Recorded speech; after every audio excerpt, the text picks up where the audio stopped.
சில மனிதர்களை பார்த்தார்கள். அவர்கள் விவசாயம் செய்து கொண்டிருக்கின்றார்கள். விவசாயம் செய்து அறுவடை செய்கின்றார்கள். காலையில நாத்து நடுறாங்க, சாயந்தரமான உடனே அதை அறுத்துறாங்க. காலையில நாத்து நட்டு சாயந்தரம் மசூல் செஞ்சிடறாங்க, எல்லாத்தையும் அறுவடை செஞ்சிடறாங்க. அப்ப காலையில இருந்து சாயந்தரத்துக்குள்ள எல்லா நெல்லு விளைஞ்சு எல்லா தானியங்களும் விளைஞ்சு அறுவடை ஆயிடுது, கொண்டு போய் சேர்த்து வைக்கிறாங்க. அப்படியே ஏராளமா இருக்குது. பிறகு கொண்டு வர்றாங்க, கொண்டு போய் வைக்கிறாங்க, திரும்பவும் நாட்டு வர்றாங்க, திரும்பவும் அது வளருது, திரும்பவும் அறுவடை செய்யறாங்க, திரும்ப கொண்டு போறாங்க, அப்புறம் இப்படியே நடந்துகிட்டே இருக்கு ரொட்டேஷனா. ஜிப்ரீல் அலைஹிஸ்ஸலாம் அவர்களை இது யாரு, என்ன, இது யார் இவங்க எல்லாம் அப்படின்னு கேட்டாங்க. ரசூலுல்லாஹி ஸல்லல்லாஹு அலைஹி வஸல்லம் கேட்கிறாங்க. ஜிப்ரீல் அலைஹிஸ்ஸலாம் அவர்கள் சொன்னார்கள், இவங்க தான் அல்லாஹ்வுடைய பாதைகளை ஜிஹாது செய்த முஜாஹிதீன்கள். இவர்களுக்கு அல்லாஹ் தஆலா ஏராளமான பன்மடங்கான நன்மைகளை அல்லாஹ் தஆலா வழங்கி கொண்டிருக்கின்றான். எப்படி பாக்குறீங்க, எவ்வளவு காலையில விதைச்சு சாயந்தரம் அறுவடை செய்யறதுன்னு சொன்னா எப்படி இருக்கும்? இது மாதிரி ஏராளமான நன்மைகளுக்கு சொந்தக்காரர்களாக இவர்கள் இருக்கின்றார்கள் என்று சொல்லிவிட்டு ஜிப்ரீல் அலைஹிஸ்ஸலாம் அவர்கள் சொன்னார்கள்,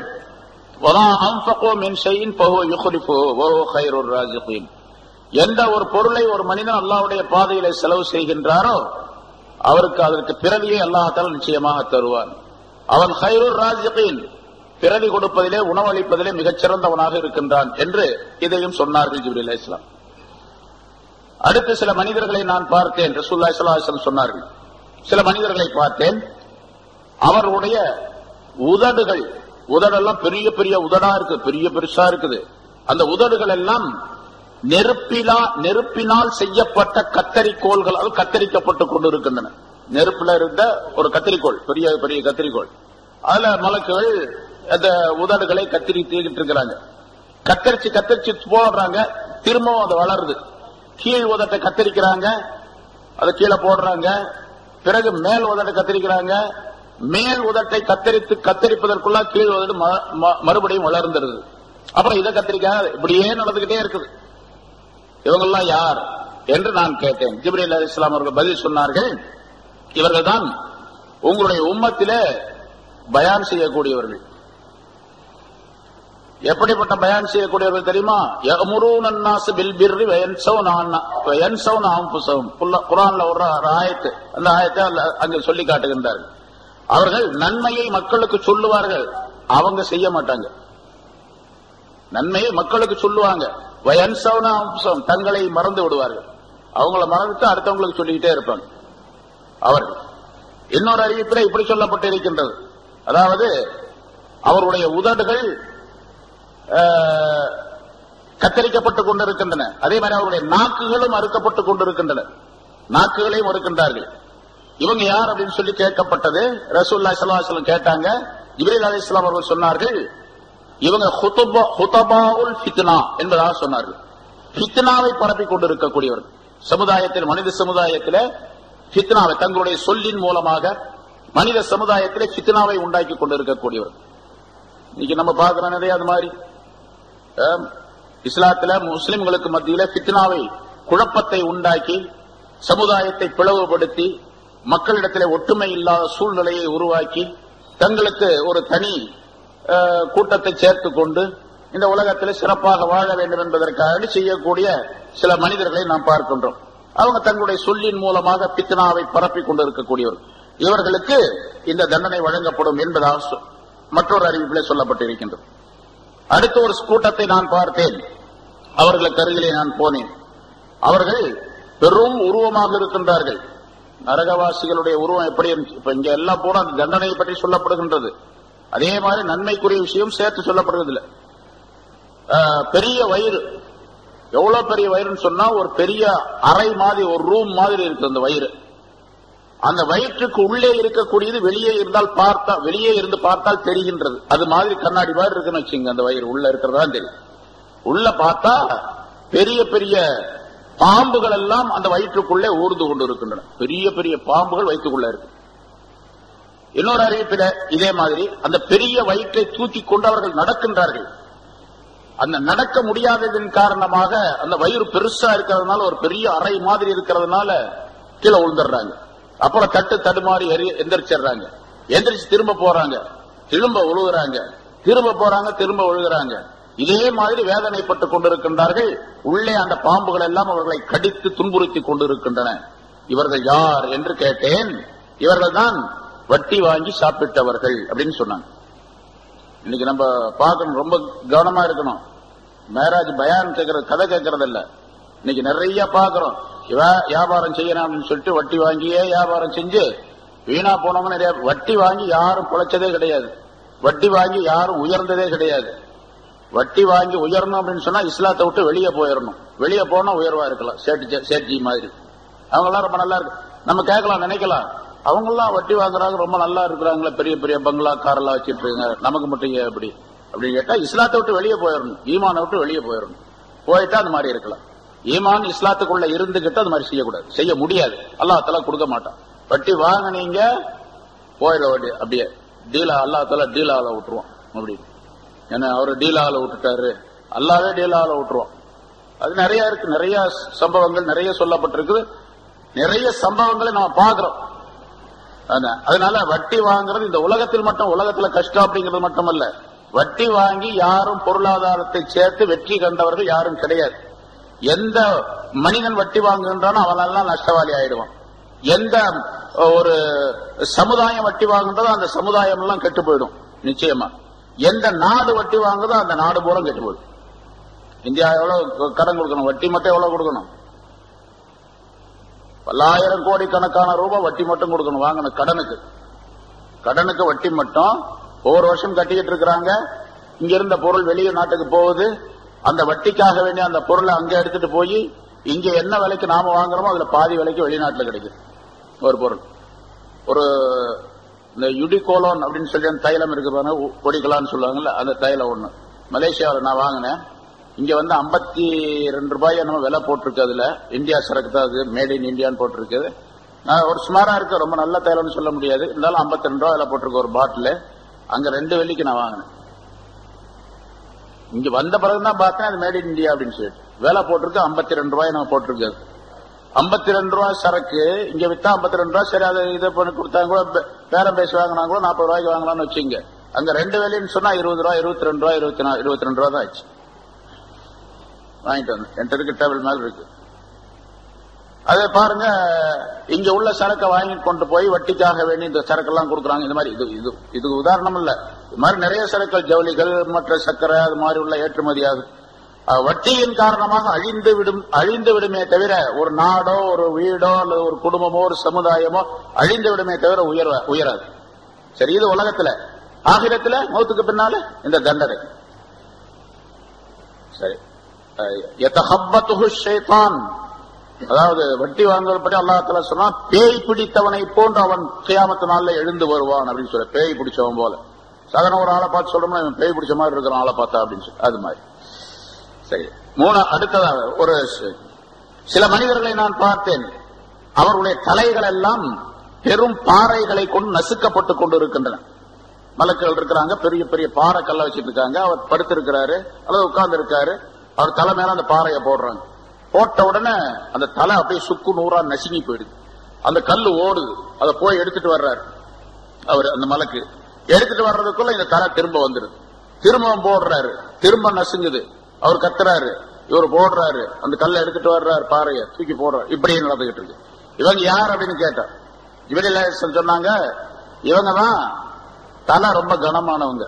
அதாவது தலை கனமானவங்கன்னா தொழுகைக்கு எந்திரிக்கிறத விட்டு தலை கனமானவங்க. தசாகல ரூசுஹும் அனிஸ் ஸலாத்தில் மக்தூபா, ஃபர்லான தொழுகையை விட்டும் இவர்களுடைய தலை கனமாக ஆகிவிட்டது. தொழுகையில வந்து சஜிதால வைக்கிறதுக்கு அவங்களால முடியல. தலை தொழாதவர்கள், ஃபர்லான தொழுகையை தொழாதவர்கள், இவர்களுக்கு இந்த தண்டனை. இது மாதிரி இது ஒண்ணு உதாரணத்துக்காக இது மாதிரி பல்வேறு வகையான தண்டனைகள் இருக்கும். கியாமத்து நாள்ல நரகத்துல தண்டனை ஒரு விதமா இல்ல. பாம்பு தேள்களை கொண்டு சில பேருக்கு தண்டனை, நெருப்பை கொண்டு சில பேருக்கு தண்டனை, சில பேர் விலங்கிடப்பட்டு தண்டனை, இப்படி எல்லாம் பல்வேறு விதமான தண்டனை. நரகத்திலேயே நெருப்பினால் ஆக்கப்பட்ட நரகமும் உண்டு, குளிரினால் ஆக்கப்பட்ட நரகமும் உண்டு. அங்கே ஜம்ஹரீர் அப்படின்னு சொல்லப்படும், கடுமையான குளிர் பனி. எப்படி அந்த ஆர்டிகா அண்டார்டிகாவில போனா எப்படி இருக்கும் ஒரு மனுஷன், இப்படியே நம்ம இந்த டிரெஸ்ஸோட போய் ஆர்டிகாவில போய் நின்றா எப்படி இருக்கும், துருவங்கள்ல உடனே விரைச்சு அப்படியே மரம் மாறி போயிடுவான். இது மாதிரி எப்படி இந்த உலகத்தினுடைய நெருப்பை விட 70 மடங்கு அதிகமான உஷ்ணம் உள்ளதாக நெருப்பு இருக்கின்றதோ அதே போன்று இந்த உலகத்தினுடைய கடுமையான குளிரை போன்று 70 மடங்கு அதிகமான குளிர் உடையதாக பனி உடையதாக அந்த நரகம் இருக்கும். சரி, அந்த நரகம். அதே மாதிரி இன்னொரு கூட்டத்தாரை நான் கண்டேன். அவர்கள் அவருடைய மர்மஸ்தானம் முன்பக்கம் பின்பக்கம் 2 பக்கத்துல மட்டும் சில ஒட்டு துணிகளை போட்டுக் கொண்டு இருக்கின்றார்கள். சில கோவணம் கட்டின மாதிரி ஒரு துணியை கட்டிட்டு இருக்கிறாங்க. அவங்க ஆடு மாடு கத்துவதை போன்று கத்திக் கொண்டிருக்கின்றார்கள். மிருகங்கள் கத்துவதை போன்று கத்துகின்றார்கள். நரகத்தில் விளையக்கூடிய அந்த கள்ளி, திருகு கள்ளி அப்படின்னு சொல்லப்படும் கள்ளி செடி, அந்த கள்ளி செடியை சாப்பிட்டுக் கொண்டிருக்கின்றார்கள். நரகத்தில் இருக்கக்கூடிய நெருப்பினால் காய வைக்கப்பட்ட நெருப்பினால் சூடு காட்டப்பட்ட அந்த கற்கள், அதை சாப்பிட்டுக் கொண்டிருக்கின்றார்கள். அவங்க கடுமையான சிரமம், அந்த சிரமத்தில் அவர்கள் தண்டனை அனுபவித்துக் கொண்டிருக்கின்றார்கள். இவர்கள் யார் என்று நான் கேட்டேன். இவர்கள் தான் உங்களுடைய உம்மத்திலே ஜகாத் கொடுக்காதவர்கள் என்று ஜிப்ரீல் அலைஹிஸ்ஸலாம் அவர்கள் சொன்னார். ஜகாத் கொடுக்காதவர்களுக்கு இந்த தண்டனை. இது போன்ற இது ஒண்ணு, இது மாதிரி நிறைய ஒவ்வொன்றுக்கும் அப்படித்தான். அந்தந்த அவர்கள் எந்த அமைப்பில ஜகாத் கொடுக்காமல் இருந்தார்களோ, தொழாமல் இருந்தார்களோ, அதற்குரிய தண்டனை அவர்களுக்கு கிடைக்கும். இன்னொரு கூட்டத்தை நான் பார்த்தேன். அவர்களுக்கு முன்னால் ஒரு சட்டியில, ஒரு பெரிய பாத்திரத்துல நல்ல வேக வைக்கப்பட்ட இறைச்சி கறி இருக்குது. வேக வைக்கப்பட்ட கறி இருக்குது, இறைச்சி இருக்குது. இன்னொரு பாத்திரத்துல வேக வைக்கப்படாத பச்சை கறி, ஆனா நாற்றம் எடுத்த கறி. பச்சை கறியும் கூட ஆனா அழுகி போச்சு, நாத்தம் அடிச்சு போச்சு. அந்த மாதிரி இறைச்சி இருக்குது. ஒரு பாத்திரத்துல நல்ல இறைச்சி, அழகான இறைச்சி, பாக்குறதுக்கு மேல சாப்பிடலாம் போல அப்படி. இன்னொரு பாத்திரத்துல கெட்ட இறைச்சி, நாத்தம் எடுத்தது இருக்கு. அவங்க என்ன பண்றாங்கன்னு கேட்டா, அந்த கூட்டத்தினர் அங்க இருந்து கொண்டு இந்த நல்ல இறைச்சியை விட்டுட்டு நாத்தம் எடுத்த அந்த கெட்டு போன இறைச்சி இருப்பாங்க, அதை சாப்பிட்டுக்கிட்டு இருக்கிறாங்க அந்த ஆளு. இவங்க யாரு அப்படின்னு சொல்லி நான் கேட்டேன். ஜிப்ரீல் அலைஹிஸ்ஸலாம் அவர்கள் சொன்னார்கள், இவர்கள் தான் உங்களுடைய உம்மத்திலே ஹலாலான மனைவி இருக்கும் பொழுது ஹராமான பெண்ணோடு போனவர்கள் அப்படின்னு சொன்னாங்க. கெட்ட பொம்பளை, அவர் நாத்தம் எடுத்த இறைச்சிய போல. இவ ஹலாலான மனமான ஒரு பெண் இருக்கின்றாள், மனைவி இருக்கின்றாள், இருக்கும் பொழுது அந்த கெட்ட பெண்ணோடு போனோம். அதே மாதிரி ஹலாலான கணவன் இருக்கக்கூடிய நேரத்தில், மனமான கணவன் இருக்கக்கூடிய நேரத்தில் ஹராமான ஆணுடனே ஹராமான தொடர்பு கொண்டு இருக்கக்கூடிய பெண்ணையும் அது குறிக்கும். 2 பேரும் அவர்களுக்கு இந்த தண்டனை இங்கே கொடுக்கப்படுகின்றது என்பதாக சொன்னார்கள். இன்னொரு மனிதரை நான் பார்த்தேன். ஒரு பெரிய விறகு சுமையை தூக்கி கொண்டு வருகின்றான், தூக்கி இருக்கிறான். அவனால தூக்க முடியல, அது தூக்கி வச்சா கீழே பொத்துன்னு விழுகிறான். தூக்க சொல்லி அவனுக்கு நிர்பந்திக்கப்படுகின்றது. அந்த விறகு சுமையை தூக்குறான், அவனால் தூக்க முடியல, திரும்ப கீழே விழுகிறான். திரும்ப தூக்க சொல்லப்படுகின்றது, தூக்குறான், கீழே விழுகிறான், தூக்குறான், கீழே விழுகிறான். இப்படியே அந்த மனிதனுக்கு தண்டனை கொடுக்கப்பட்டுக் கொண்டு இருக்கின்றது. இவன் யார், இவர்கள் யார் என்பதா சில மனிதர்கள் இப்படி செஞ்சு தண்டனை இருக்குது. அவர்கள் யார் என்பதாக நான் கேட்டேன். ஜிப்ரீல் அலைஹிஸ்ஸலாம் அவர்கள் சொன்னார்கள், இவர்கள் தான் மனிதர்களுடைய அமானிதங்களை நிறைவேற்றாதவர்கள். உலகத்திலே சில அமானிதமான பொருள்கள் கொடுத்திருப்பாங்க, அதை நிறைவேற்றாம இவரே சாப்பிடுறது, பூராத்தையும் அடுத்தவன் பொருளை சாப்பிடுறது. இவரு அமானிதம் அப்படிங்கிறதுக்கு பல கருத்து இருக்குது. ஒன்னு பொருள் அமானிதம், அதே மாதிரி சொல் செயல் ஆகியவற்றிலும் அமானிதம் இருக்கின்றது. அமானிதத்தை பத்தி நிறைய விளக்கங்கள் சொல்லி இருக்கிறோம். நிறைய பல தடவை பல ஹதீஸ்களின் மூலமாக தஃசீர்களை நிறைய சொல்லியிருக்கு. அந்த அமானிதத்தை நிறைவேற்றாதவர்கள் சுருக்கமாக அதை வச்சுக்கணும். அதுல இருந்து நிறைய விளக்கங்களை இங்க எடுத்துக்கலாம். அதை நிறைவேற்றாதவர்களுக்கு இந்த தண்டனை. சரி, இன்னொரு கூட்டத்தை நான் பார்த்தேன். அந்த மனிதர்கள் அவர்கள் ஒருவர் என்ன செய்கின்றார்கள் சொன்னா, ஒரு சின்ன துவாரம் இருக்கின்றது. ஒரு கல்லுல, ஒரு பாறையில, ஒரு பாறை கல்லில சின்ன துவாரம் ஒன்று இருக்கின்றது, ஓட்டை ஒன்று இருக்குது. அந்த சின்ன துவாரத்திற்குள்ளே ஒரு பெரிய மாடு, பெரிய காளை மாடு ஒன்று அதற்குள்ளே நுழைவதற்கு முயற்சிக்கின்றது. அதை உள்ளே நுழைய வைக்க முயற்சிக்கின்றார்கள். ஆனால் அது நுழைய மாட்டேங்குது, நுழைய முடியல.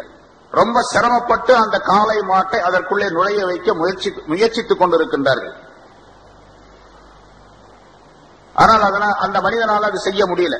நுழைய வைக்க சொல்லுகின்றார்கள் அங்க இருக்கிறவங்க, அதாவது மலக்குகள். அவனால் அதை நுழைய வைக்க முடியல. அப்ப இந்த மனிதனுக்கு தண்டனை கொடுக்கப்படுகின்றது. நுழைய வைக்க சொல்றாங்க, நுழைய வைக்க முடியல, அதனால தண்டனை கொடுக்கப்படுகின்றது. என்னன்னு விளங்குதா? அதாவது இன்னொரு உதாரணம் சொல்றேன் பாருங்க. அதுக்கு ஹதீஸ்ல ரசூலுல்லாஹி ஸல்லல்லாஹு அலைஹி வஸல்லம் சொல்லுகின்றார்கள், ஒரு மனிதன் அல்லாஹ்வை போன்று ஒரு உயிர் பொருளை படைத்தால் அப்படின்னு சொன்னா, அதாவது சிலைகளை செதுக்கினால், வடிவங்களை செதுக்கினால், உண்டாக்கினால், போட்டோவை உண்டாக்கினால், போட்டோ எடுக்கிறது ஹராம் அப்படின்னு சொல்றோம். போட்டோ எடுக்கிறது, போட்டோ வச்சுக்கிறது, அது கேமராவின் மூலமாக இருந்தாலும் சரி, வேறு கையின் மூலமாக அது வரைஞ்சாலும் சரி, எல்லாமே ஹராம். இப்படி சூரத்துகளை, உருவப்படங்களை வரையக்கூடியவன், உருவங்களை உண்டாக்கக்கூடிய ஒரு மனிதன், அது கல்லினால் செதுக்கினாலும் சரி, பேப்பர்ல எழுதினாலும் சரி, வேறு பொருள்களால் அதை செய்தாலும் சரி, எல்லாம் உருவம் செய்யறதும். இந்த உருவம் செய்யக்கூடிய மனிதனுக்கு கியாமத்து நாளிலே அல்லாஹ் தஆலா என்ன பண்ணுவான்னு கேட்டா, பல விதமான தண்டனை இருக்கு. அதுல ஒரு தண்டனை ஹதீஸ்ல இப்படி சொல்லப்படுகின்றது, 2 கோதுமையை அல்லாஹ் தஆலா கொடுப்பான். கோதுமை இருக்கு பாருங்க, அந்த கோதுமை 2 கோதுமையை கொடுத்து, இந்த 2 கோதுமையை நீ முடிச்சு போடு அப்படின்னு அல்லாஹ் தஆலா சொல்லுவான். கோதுமை போய் எப்படிங்க முடிச்சு போடுறது? நூலு தான், கயிறு தான் முடிச்சு போடலாம். கோதுமை எப்படி முடிச்சு போடுறது? கோதுமையை முடிச்சு போடு அப்படின்னு சொல்லுவான். இவரால் முடிச்சு போட முடியாதுல்ல, கோதுமை முடிச்சு போட முடியாது. முடியாத ஒரு காரியத்தை நீ உலகத்துல செஞ்ச அப்படின்னு கேட்பான். அதாவது நான் செய்ய வேண்டிய காரியத்தை, நான் செய்து கொண்டிருந்த காரியத்தை நீ ஏன் செஞ்ச? காலிக், படைக்கக்கூடியவன், உருவத்தை உண்டாக்கக்கூடியவன் அப்படிங்கிறது. முசவ்விர், அல் முசவ்விர் அப்படிங்கிற அல்லாஹ் தஆலாவுக்கு பேர். அஸ்மாஉல் ஹுஸ்னாவுல அல் முசவ்விர், அல் காலிக் அப்படிங்கிறதா, அல் காலிக், அல் பாரி, அல் முசவ்விர், அல் பதி என்பதெல்லாம் அல்லாஹ்வுக்கு பேர். உருவங்களை உண்டாக்கக்கூடியவன், எப்படியெல்லாம் உண்டாக்க வேண்டும் அப்படியெல்லாம் அற்புதமாக உண்டாக்கக்கூடியவன் அல்லாஹ். அல்லாஹ்வுடைய பேராக இருக்கக்கூடிய அந்த முசவ்விர் என்பதை நீ உண்டாக்கி உனக்கு வச்சுக்கிட்ட, நீ வச்சுக்கலாமா? நான் எனக்கு அல்லாஹ்னு பேர் வச்சுக்கலாமா? அல்லாஹ்னு எனக்கு பேர் வச்சுக்கலாமா? வைக்க கூடாது. அதே மாதிரி ரஹ்மான் அப்படின்னு பேர் வச்சுக்கலாமா? எனக்கு அப்துல் ரஹ்மான் பேர் வச்சுக்கலாம், ரஹ்மான் பேர் வைக்க கூடாது. ஹராமாச்சு. ரஹ்மானாக நான் ஆக முடியாது. அப்துல் ரஹ்மான், ரஹ்மானுடைய அடிமையாக இருக்கலாம், ரஹ்மானாக நான் ஆக முடியாது. முசபிராக ஆகலாமானா? முசபிராக ஆகக்கூடாது, ஆக முடியாது. உருவம் அமைக்கக்கூடியவனாக ஆக முடியாது. அந்த உருவம் அமைத்தல், ஏன்னா சில பேரு, நிறைய பேரை பார்க்கிறோம், இப்ப எல்லாம் அதை சொல்ல முடியாமலே போய்விட்ட ஒரு கால சூழ்நிலை ஏற்பட்டு கொண்டு இருக்கின்றது. எல்லா மனிதர்களும், படிச்சவங்க, படிக்காதவங்க, ஓதுனவங்க எல்லாமே போட்டோ போடுறாங்க, எல்லாருமே உருவப்படங்களை போடுறாங்க. பத்திரிகைகள்ல பாத்தீங்கன்னு சொன்னா எல்லா அஜித்குமார் போட்டோவும் தான் வருது. எல்லா அஜித்குமாருக்கும் போட்டோ. ஒரு காலம் இருந்துச்சு, ஒரு 30-40 வருஷத்துக்கு முன்னால அஜித்குமாருடைய போட்டோ பத்திரிகையில பார்க்கவே முடியாது. எங்க அஜித் இருந்தாங்க, நான் அடிக்கடி சொல்றது அமானி அஜித் அப்படின்னு சொல்லிட்டு, அவங்களுடைய ஒரு போட்டோ கூட கிடையாது. ஒரே ஒருத்தர் ஒரு போட்டோ வச்சிருந்தாரு. இது எப்படிங்க கிடைச்சுன்னு கேட்டேன். ஹஜ்ஜுக்கு போகும்போது ஹஜ்ஜுக்காரடி பாஸ்போர்ட்டுக்கு போட்டோ எடுத்தாங்க. அந்த போட்டோ யாரோ எப்படி காப்பி அடிச்சுட்டு போய் ஒரு பத்திரிகையில போட்டு விட்டாரு ஒருத்தர். அந்த பத்திரிகை இருந்து கட்டிங் பண்ணி நான் வச்சிருக்கிறேன் அப்படின்னாரு. அஜித்துடைய ஒரு போட்டோ கூட பார்க்க முடியாது. எங்கேயாவது மேடைகள்ல காகிதம் இல்லத்தில் இருக்கும்போது அவங்களோட சேர்ந்து அவங்க கூட்டங்கள்ல பேசுவாங்க. போட்டோ எடுக்கக்கூடிய நேரத்தில் காகிதம் இல்ல மட்டும்தான் உழுவாரு, இவர் உழுவ மாட்டார். துணியை வச்சு மறைச்சுக்குவாங்க, எல்லாத்தையும் திரும்பிக்குவாங்க, அவங்க போட்டோவே கிடைக்காது. அப்படி எல்லாம் இருந்தாங்க. எந்த அஜித்மார்கள் சொல்லிட்டு இப்ப எத்தனையோ உஸ்தாத்மார்கள், ஆலிம்கள் தமிழ்நாட்டில் இருந்திருக்கிறாங்க. யாருடைய போட்டோவும் பார்த்திருக்கீங்களா நீங்க? ஒரு சிலர் இருக்கலாம், அதாவது இந்த மாதிரி ஹஜ்ஜுக்கு போகும்போது அந்த இதுல பிடிச்ச போட்டோக்கள் ஏதாச்சும் இருக்கலாமே தவிர, இப்ப பரவலாக எல்லா அஜித்மாருடைய போட்டோவும் எங்க வருது? பத்திரிகையில வருது. ஒரு கட்டுரை எழுதுறாரு, அதுக்கு ஒரு போட்டோ போடுறாரு. போட்டோ எல்லாம் வர்றதே கிடையாது. போட்டோ அதெல்லாம் கொடுக்க முடியாதுங்க அப்படின்னு சொன்னா, என்னங்க இது எப்படி சொல்றீங்க? போட்டோ போடுறது ஆச்சரியமா இருந்த காலத்தை போய் போட்டோ போடலன்னா ஆச்சரியமா இருக்கு. இப்போ அவ்வளவு பெரிய வித்தியாசம். அதனால உருவப்படம் வரையக்கூடிய மனிதனுக்கு தண்டனையை ரசூலுல்லாஹி ஸல்லல்லாஹு அலைஹி வஸல்லம் அவர்கள் இங்கே சொல்லுகின்றார்கள். ஒரு பெரிய சுமையை தூக்குறான், ஒரு சின்ன துவாரத்துக்குள்ள ஒரு பெரிய மாட்டை நுழைய வைக்க சொல்றாங்க, முடியல. அதனால அவன் அதே போல ஒரு வார்த்தை, அவன் கடுமையான வார்த்தையை சொல்லி இருக்கின்றான். அது அல்லாஹ் தஆலாவுடைய திருப்திக்கு அப்பாற்பட்டது. அல்லாஹ்வுடைய கோபத்தை உண்டாக்கக்கூடிய ஒரு கடுமையான வார்த்தையை சொல்லுகின்றான். அந்த வார்த்தையை சொல்லிவிட்டு கவலைப்படக்கூடிய மனிதனாக இருந்தால் அவனுக்கு இந்த தண்டனை. அந்த கடுமையான வார்த்தையின் காரணமாக ஏற்படக்கூடிய தண்டனை ரசூலுல்லாஹி ஸல்லல்லாஹு அலைஹி வஸல்லம் அவர்களுக்கு அங்கே அல்லாஹ் தஆலா காண்பிக்கின்றார். அடுத்ததாக ஜிப்ரீல் அலைஹிஸ்ஸலாம் அவர்களோடு நான் ஒரு இடத்திற்கு வந்தேன். அந்த இடத்துல வந்த உடனே ஒரு அருமையான வாடை, இனிமையான வாடை, நறுமணம் வீசியது. குளிர்ச்சியான ஒரு காற்று வீசியது. கஸ்தூரியினுடைய வாடை வீசியது. ஒரு அழகான சத்தத்தை கேட்டேன். இது என்ன வாடை, இந்த இடத்துல ரொம்ப அழகா இருக்குது, என்ன சத்தம், இனிமையான சத்தமா இருக்கு அப்படின்னு கேட்டேன். அப்ப ஜிப்ரீல் அலைஹிஸ்ஸலாம் சொன்னார்கள், இதுதான் சொர்க்கத்தினுடைய வாடை, சொர்க்கத்தினுடைய சத்தம் என்று சொல்லி அந்த சப்தத்தை உற்று கேட்டார்கள். அந்த சொர்க்கத்தில் இருந்து ஒரு சப்தம் வருகின்றது. எப்படி வருகின்றது? சொர்க்கம் சொல்லிக் கொண்டிருக்கின்றது, என்னுடைய ரப்பே, எனக்கு எதை நீ வாக்களித்தாயோ அதை நீ எனக்கு வழங்குவாயாக. அதாவது நல்லடியார்களை உனக்கு வழங்குகின்றேன், உனக்கு நான் கொடுக்கின்றேன் என்று அல்லாஹ் தஆலா சொல்லி இருக்கிறான், வாக்களித்திருக்கிறான் சொர்க்கத்திற்கு. என்னுடைய நல்லடியார்கள் எல்லாம் உன்னிடத்தில் வந்து சேர்வார்கள், அவர்கள் மூலமாக நீ கண் குளிர்ச்சி அடைவாய் என்று சொர்க்கத்திற்கு அல்லாஹ் தஆலா சொல்லி வைத்திருக்கின்றான். என்னுடைய சொல்லை கேட்காத வம்பர்கள் எல்லாம் உன்னிடத்தில் வந்து சேர்வார்கள் என்று அல்லாஹ் தஆலா நரகத்திற்கு சொல்லி வைத்திருக்கின்றான். சொர்க்கமும் நரகமும் அந்த விஷயத்தை கேட்டுக்கொண்டே இருக்கின்றன. நீ வாக்களித்தாய் அல்லவா, அதை எனக்கு நீ கொடு, என்னிடத்தில் ஏராளமான ஞாமத்துகள் இருக்கின்றன என்று தன்னிடத்தில் இருக்கக்கூடிய ஞாமத்துகளை எல்லாம் அந்த சொர்க்கம் சொல்லி காட்டுகின்றது. ஆகவே நீ வாக்களித்த அந்த மனிதர்களை எனக்கு நீ அனுப்புவாயாக என்று சொர்க்கம் கேட்டுக்கொண்டே இருக்கின்றது. இப்பவும் கேட்டுக்கிட்டே இருக்குது. யாரெல்லாம் தயாராகின்றோமோ அந்த போய் சேர்ந்துருவாங்க அந்த இடத்துல. அதே மாதிரி நரகத்தை ஒரு இடத்துக்கு அடுத்த இடத்துக்கு போனாங்க, ஒரே துர்வாடை வீசியது, கடுமையான நாட்டம் உடையதாக இருந்தது, ஒரு விதமான பயங்கரமான சப்தம் கேட்டது. இது என்ன என்று கேட்டார்கள். இது நரகத்தினுடைய சப்தம், நரகத்தினுடைய வாடை என்பதாக சொல்லி அந்த நரகம் சொல்லக்கூடிய, யாரெல்லாம் எனக்கு நீ வாக்களித்தாயே அதை நீ எனக்கு கொடுப்பாயாக. யாரெல்லாம் அல்லாஹ்வை வணங்காமல் அல்லாஹ்வுடைய சொல்லை ஏற்றுக்கொள்ளாமல் மறுத்தவர்களாக இருக்கின்றார்கள் உலகத்தில், அவர்களை எல்லாம் உனக்கு தருவேன் என்று அல்லாஹ் தஆலா சொல்லி இருக்கின்றான், அவர்களை எனக்கு வழங்குவாயாக என்று அந்த நரகம் கேட்டுக் கொண்டிருக்கின்றது. இப்படி சில நிகழ்ச்சிகளை நான் பார்த்தேன். சில மனிதர்களை பார்த்தேன். அடுத்து சொல்லுகிறார், இன்னும் சில மனிதர்களை பார்த்தேன். அவர்கள் முதல்ல சொன்ன மாதிரியே நல்ல இனிமையான இறைச்சி, வேக வைக்கப்பட்ட அழகான நறுமணம் உள்ள இறைச்சி ஒரு பகுதியில் இருக்கின்றது. அந்த பகுதியில் அந்த இறைச்சி நிறைய இருக்கக்கூடிய பகுதியில் ஒரு ஆளு கூட இல்ல, அது அப்படியே இருக்குது, யாருமே சாப்பிடல, அது ஆளே இல்ல அந்த இடத்துல. இந்த பக்கம் பாத்தீங்கன்னா வேக வைக்கப்படாத நாற்றம் எடுத்த இறைச்சி இந்த பக்கம் இருக்குது. இதுல பாத்தீங்கன்னா நிறைய மக்கள் இருக்கிறாங்க, அதை எடுத்து சாப்பிட்டு இருக்கிறாங்க. இத ஒருத்தருமே எடுக்கிறதே இல்லை.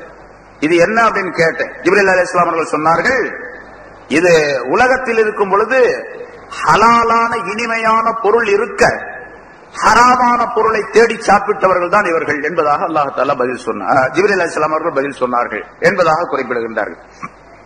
ஹலாலான பொருள் தேடுவதற்கு வாய்ப்பெல்லாம் இருக்குது, வசதி இருக்குது, அதுக்குரிய வாய்ப்புகளை எல்லாம் அல்லாஹ் தஆலா தந்திருக்கிறான். இருந்த ஹராமான பொருளின் பக்கம் போறது, ஹராமான பொருளை தேடி போறது, இப்படி செய்தால் அவர்களுக்கு இந்த தண்டனை என்பதால். இதெல்லாம் ஒரு சின்ன நிகழ்ச்சி, சின்ன எடுத்துக்காட்டு, இது அவ்வளவுதான்.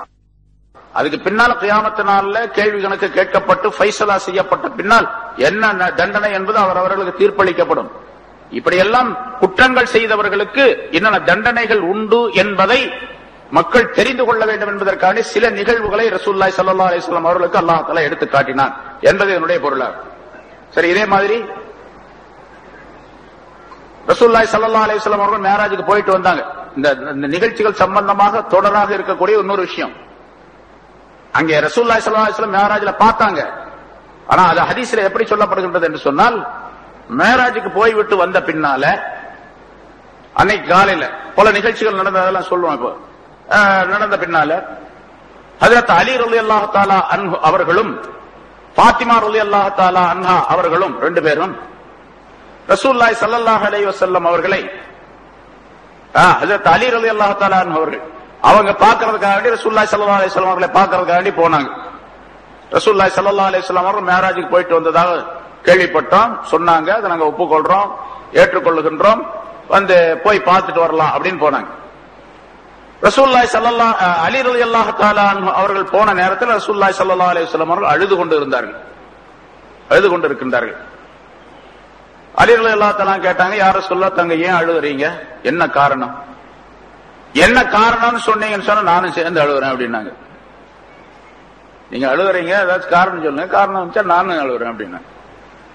ரசூலுல்லாஹி ஸல்லல்லாஹு அலைஹி வஸல்லம் சொன்னார்கள், இந்த இரவு நான் மேராஜுக்கு சென்ற நேரத்தில் சில நிகழ்ச்சிகளை, சில பெண்மணிகள், தனியாக பெண்களுக்கு மட்டும் சொல்லுகின்றார், பெண்மணிகளுடைய நிகழ்ச்சிகளை பார்த்தேன். அந்த பெண்மணிகள் அவர்களுடைய நிலைகளை நான் நினைத்து அழுது கொண்டிருக்கின்றேன் அப்படின்னு சொன்னார். யார் ரசூலுல்லாஹ், அதை நான் தெரிஞ்சுக்கலாமா, நீங்க சொல்ல முடியுமா அப்படின்னு கேட்டேன். என்று சொன்ன உடனே ரசூலுல்லாஹி ஸல்லல்லாஹு அலைஹி வஸல்லம் சொன்னார்கள், ஒரு பெண்ணை நான் பார்த்தேன். ஒரு பெண் அப்படின்னு சொன்னா அந்த குற்றம் செய்த பெண்களுக்கு அந்த தண்டனை அப்படிங்கறதுல ஒரு பெண்ணை குறிப்பிடுகின்றார்கள் ரசூலுல்லாஹி ஸல்லல்லாஹு அலைஹி வஸல்லம். ஒரு பெண்ணை பார்த்தேன், அவளுடைய தலை முடியின் மூலமாக அவள் தொங்கவிடப்பட்டிருக்கின்றாள். தலை முடியை பிடிச்சு கட்டி நரகத்தில் தொங்கவிடப்பட்டிருக்கு. அந்த பெண் தொங்கவிடப்பட்டிருக்கின்றாள். கீழே நெருப்பு, நரக நெருப்பு எரிஞ்சு கொண்டிருக்குது. அந்த நரக நெருப்பின் சூட்டின் காரணமாக அவருடைய தலையில் உள்ள மூளை இருக்கு இல்லையா, அது கொதித்து வழிந்து கொண்டு இருக்கின்றது. வழிந்து கொண்டு இருக்கின்றது. தலையில் இருக்கக்கூடிய மூளை கொதிச்சு வழிஞ்சுகிட்டு இருக்குது. அதாவது அது கொதிக்கு, சட்டியில எப்படி சால்னா கொதிக்குது அது மாதிரி கொதிச்சு அது வழிஞ்சுக்கிட்டே இருக்கு, உள்ள கொதிச்சுக்கிட்டே இருக்கு, வழிஞ்சுக்கிட்டே இருக்கு. இந்த மாதிரி ஒரு தண்டனை அந்த பெண்ணுக்கு. முடிய பிடிச்சு ஒரு சங்கிலியில கட்டி இருக்கு, மேல தொங்கிக்கிட்டு இருக்கிறான். யார சொல்லலாம், அந்த பெண் என்ன குற்றம் செய்தவள் அப்படின்னு கேட்டேன். அவள் உலகத்தில் இருக்கும் பொழுது ஆண்களுக்கு முன்னாலே தன்னுடைய தலையை மறைக்காமல் இருந்தால் என்பதாக பதில் சொன்னார்கள் ரசூலுல்லாஹி ஸல்லல்லாஹு அலைஹி வஸல்லம். எவ்வளவு பயங்கரமான நிலை. ஆனா சர்வசாதாரணமாக தலையை மறைக்காம இருக்கக்கூடிய முஸ்லிமான பொம்பளைங்க நிறைய பேர் இருக்கிறாங்க, நம்ம பார்க்க. அப்படி இருந்துகிட்டு அதெல்லாம் அந்த காலத்துல, இப்ப நாகரிகமான காலத்துல அப்படி எல்லாம் இருக்க முடியாது அப்படின்னு சொல்லக்கூடியவர்களும் உண்டு. ஆம்பளைங்க மட்டும் அப்படி போலாமா, நாங்க மட்டும் போக கூடாதா அப்படின்னு சொல்றவங்களும் உண்டு. அதுல ஆணுக்கு பெண்ணு சமம் அப்படின்னு சொல்லிட்டு இந்த காலத்துல பேசக்கூடிய நேரத்துல தலையை மூடிக்கிட்டு போகணும்னு சொல்றீங்களே, இதெல்லாம் பைத்தியகாரத்தனமா இருக்கு அப்படின்னு சொல்றவங்களும் உண்டு. சரி, இப்ப பைத்தியகாரன் யார் அப்படின்னு கியாமத்து நாள்ல போனா தெரிஞ்சு போயிடும், சொல்றவங்களா கேட்கிறவங்களா அப்படின்ட்டு. லா துஅத்தி ஷாரஹா மினர் ரிஜால், ஆண்களுக்கு தங்களுடைய தலைமுடியை மறைக்காமல் இருந்த பெண்கள் என்று ரசூலுல்லாஹி ஸல்லல்லாஹு அலைஹி வஸல்லம் தண்டனைக்குரியவர்களை சொன்னார்கள். அதுக்கு நீண்ட விளக்கங்கள் நிறைய இருக்குது. ஆக தலைமுடி மறைக்கப்பட வேண்டும். தலைமுடி மறைக்க முழுசா முக்காடு இருக்கணும், அதாவது பர்தா இருக்கணும், ஹிஜாப் இருக்கணும். அதே நேரத்தில் தலைமுடி அந்நிய ஆண்கள் பார்க்காதவர், அந்நிய ஆண்களிடத்தில் காட்டாதவர் தலைமுடியை மறைத்திருக்கணும். அதனால தொழும் பொழுது பெண்கள் தொழுகிறாங்கன்னு வச்சுங்க, தலைமுடி கொஞ்சம் தெரிஞ்சிச்சு தொழுக கூடாது. தலைமுடி ஃபுல்லா மறைச்சிருங்க. ஏன்னா தலைமுடியும் அவுரத்தை சேர்ந்தது. யாராவது ஒரு பொம்பளை சொல்றான்னு வச்சுங்க, வெளியே போறாங்க, தலை திறந்துகிட்டு போறாங்க, எத்தனையோ பேர் போறாங்க தலையில துணி இல்லாம முடிய அலங்காரம் பண்ணிக்கிட்டு போறாங்க மற்றவங்க மாதிரி. மற்றவங்களை பார்த்து காப்பி அடிக்கிறது தானே இவங்களுக்கு சட்டமும் தெரியாது, ஒன்னும் தெரியாது, சொல்றது கேட்கறதும் இல்ல. இது மாதிரி சொல்லக்கூடிய மஜ்லிஸுக்கு வர்றதும் கிடையாது. அப்படி எல்லாம் இருக்கக்கூடியவங்க நிறைய பேர் இருக்கிறாங்க. இப்ப அந்த சொல்லக்கூடிய பெண்கள் அப்படி இருக்காங்கன்னு வச்சுங்க, அதெல்லாம் இந்த காலத்தில் நடக்காது, முடியாது, தலையெல்லாம் மூடிட்டு இருக்க முடியாது அப்படின்னு சொல்லக்கூடிய ஒரு பெண் தொழக்கூடிய சூழ்நிலை ஏற்பட்டால், அந்த பெண் தலையை திறந்து கொண்டு தொழுதால், முடி தெரியக்கூடிய அமைப்புல தொழுகக்கூடாது. அதுக்கு என்ன சட்டம் சொல்லுவாங்க அந்த பொம்பளை? அப்ப தொழுகைக்கும் அந்த மாதிரி நீங்க சொல்ற சட்டங்கள்லாம் செல்லாது அப்படின்னு நம்மளுக்கு சொல்லுவாங்க. தொழுகை செல்லாதுன்னு நம்ம சொன்னா நீங்க சொல்ற சட்டம் செல்லாது அப்படின்னு நம்மள்ட்ட பார்த்து சொல்லுவாங்க. சரி, இதெல்லாம் ரொம்ப ஜாக்கிரதையாக இருக்க வேண்டிய விஷயம். குறிப்பாக கணவன்மார்களாக இருக்கக்கூடியவர்கள் தங்களுடைய மனைவிமார்களை இப்படி கண்காணிக்க வேண்டும். தலை திறந்துகிட்டு கூடிய திறந்த வகையில வெளியே போறது அந்நிய ஆடவர்களுக்கு காட்டக்கூடிய நிலையில இருக்கிறதுல பெண்களுக்கு மட்டுமல்ல கணவன்மார்களுக்கும் பங்கு உண்டு. இவங்க அதை கண்டிக்கல அப்படின்னு சொன்னா இவர்களுக்கு அந்த தண்டனை ஏற்படும், குற்றத்திற்குரியவர்களாக ஆவார். இரண்டாவது, ஒரு பெண்ணை நான் பார்த்தேன் சொன்னாங்க, இம்ராத்துன் முஅல்லகத்துன் பிலிசானிஹா வ யுஸப்புல் ஹமீம் தூதி ஜௌஜஹா பிலிசானிஹா. ஒரு பெண் அவருடைய நாக்கின் மூலமாக அவர் கட்டப்பட்டு இருக்கின்றாள். முதல்ல முடிய பிடிச்சு கட்டி வச்சிருந்தான், இப்ப நாக்க பிடிச்சு இழுத்து அந்த நாக்க பிடிச்சு அப்படி தொங்க ஒரு இதுல போட்டு கட்டி தொங்க விட்டுட்டு இருக்கிறான் அல்லாஹ் தஆலா. அந்த பெண் அவளுக்கு நரகத்தினுடைய நெருப்பினால் சூடு காட்டப்பட்ட தண்ணீர், மாஉன் ஹமீம் என்று குர்ஆன் அல்லாஹ் தஆலா குறிப்பிடுகின்றார். மாஉன் ஹமீம் என்று சொன்னால் கடுமையாக கொதிக்க வைக்கப்பட்ட தண்ணீர், நீர் கடுமையாக கொதிக்க வைக்கப்பட்டது. அதுக்கு மேல இனிமேல் கொதிக்க வைக்கவே முடியாது, அதுக்கு மேல இனி சூடு காட்டவே முடியாது, அப்படிப்பட்ட தண்ணி. அதுக்கு பேர் ஹமீம்னு சொன்னோம். அந்த தண்ணி அவளுக்கு ஊத்தப்படுகின்றது, கொடுக்கப்படுகின்றது. சரி, இந்த பெண் யார் அப்படின்னு கேட்கப்பட்டது. கேட்டேன். அப்ப ஜிப்ரீல் அலைஹிஸ்ஸலாம் சொன்னாங்க, இவள் தன்னுடைய நாவின் மூலமாக தன்னுடைய கணவனுக்கு தொந்தரவு கொடுத்தவள், துன்புறுத்தியவள். கணவனை நாவின் மூலமாக பேசுகின்றவள், கணவனை கண்டபடி பேசுறவள் அந்த பெண் என்று ரசூலுல்லாஹி ஸல்லல்லாஹு அலைஹி வஸல்லம் சொன்னார்கள். பெண்கள் தங்களுடைய நாக்கை உபயோகிக்கக்கூடிய விஷயத்தில ஜாக்கிரதையாக இருக்க வேண்டும். அதுல குறிப்பாக கணவனுடைய விஷயத்தில் ரொம்ப ஜாக்கிரதையாக இருக்க வேண்டும். மூன்றாவது, இம்ராத்துன் வல்லக்துன் ரிஜ்லாஹா இலா சதீஹா வயதாஹா இலா நாசியத்திஹா. ஒரு பெண் அவருடைய 2 கால்களும் அவளுடைய மார்பகத்தின் பக்கமாக கட்டப்பட்டு இருக்கின்றது. 2 கைகளும் முன்னெற்றி முடியில் அவளுடைய 2 கைகளும் கட்டப்பட்டு இருக்கின்றன. அது எப்படி அப்படிங்கறதெல்லாம் நம்ம கற்பனை செஞ்சு பார்த்துக்கணும். காலை எடுத்து மார்பகத்தில் கட்டப்பட்டிருக்குது, 2 கையும் இந்த முன் பக்கத்தில் உள்ள அந்த முடியின் மூலம் முடியில சேர்த்து கட்டப்பட்டிருக்குது.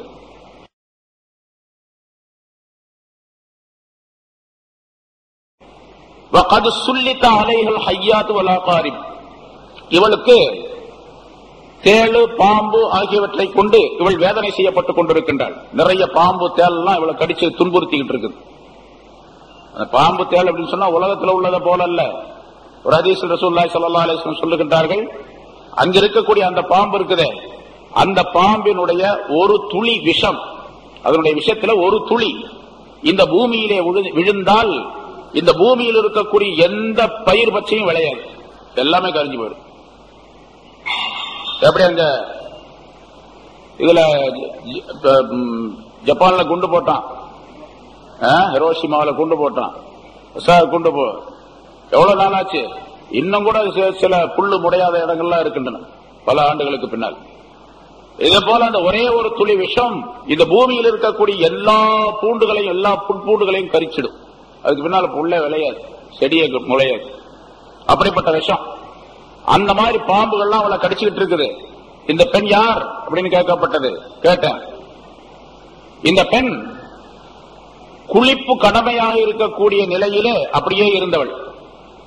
கடமையான குளிப்பை குளித்து சுத்தமாகாதவள். லா தன்லுஃபு மினல் ஜனாபா வல் ஹைத்.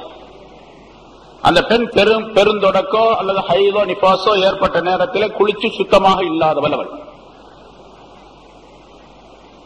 அதே மாதிரி குளிக்கிறது சுத்தமா இருக்கிறது அப்படின்னா எதுக்காக வேண்டி? தொழுகைக்காக வேண்டி தான் இந்த சுத்தங்கள்லாம் தேவை, தொழுகைக்காக வேண்டி. அப்ப இவள் சுத்தமாகாததின் காரணமாக தொழுகையை பரிகாசம் செய்கின்றாள் என்பதாக பொருளாகும். இன்னொரு பெண்ணை பார்த்தேன். இம்ராத்துன் முஅல்லக்துன் பிஸதியிஹா. அவளுடைய மார்பகத்தின் மூலமாக மார்பகத்தை கொண்டு அவள் கட்டப்பட்டு இருக்கின்றாள். அவளுடைய கை காலெல்லாம் கட்டப்பட்டு இருக்கின்றது. இவள் யார் என்பதாக கேட்டேன். சொன்னாங்க, ஜிப்ரீல் அலைஹிஸ்ஸலாம் சொன்னார்கள், இவள் தன்னுடைய கணவனுடைய படுக்கையை நாசமாக்கியவள் என்பதால். கணவனுடைய படுக்கையை நாசமாக்கியவள் அப்படின்னு சொன்னா கணவனை விட்டுட்டு வேற ஒரு ஆணுடன் தொடர்பு கொண்டவள் அப்படின்னு. இந்த படுக்கையை விட்டுட்டு வேற படுக்கைக்கு போயிட்டான்னு அர்த்தம். முன்னாலே வந்து சேர்ந்தது.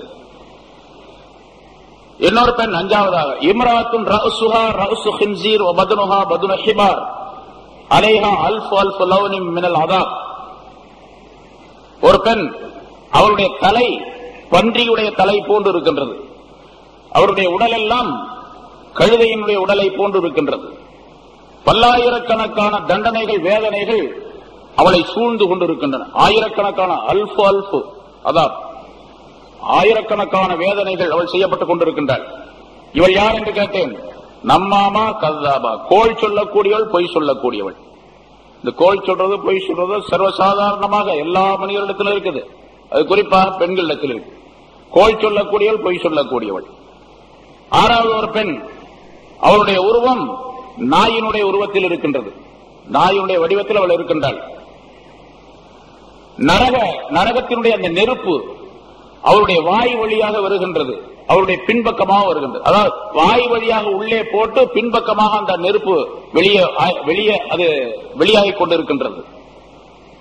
மலக்குகள் நெருப்பினாலான சம்மட்டியால் அவருடைய தலையை அடித்து நொறுக்கி கொண்டிருக்கின்றார்கள். இந்த பெண் யார் என்று கேட்டேன். மன்னானா ஹஸ்ஸாதா. இவள் சொல்லி காட்டக்கூடியவள், தான் செய்த உபகாரத்தை சொல்லி காட்டக்கூடியவள். யாருக்கு? கணவனுக்கு.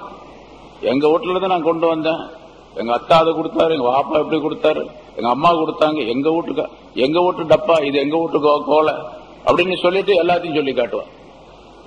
ஒரே ஒரு டம்ளர் கொண்டு வந்திருப்பாங்க, எங்க டம்ளர் பாத்தீங்களா என்ன இருக்குது அப்படின்னு சொல்லுவாங்க. இவன் 100 டம்ளர் வாங்கி கொடுத்திருப்பான் இடையில, அதெல்லாம் சொல்ல மாட்டாங்க.